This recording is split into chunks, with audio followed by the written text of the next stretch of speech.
за наши годы, за череду сплошных побед. Ура, товарищи!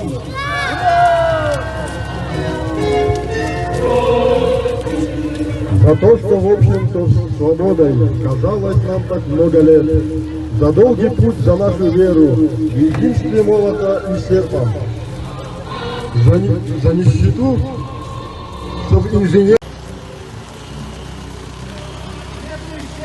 Идут работники жилищно-коммунального хозяйства ЖКХ Республики Саха-Якутия.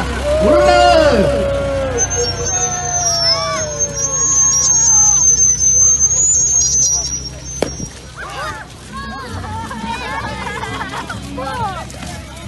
Привет, вот так, пока,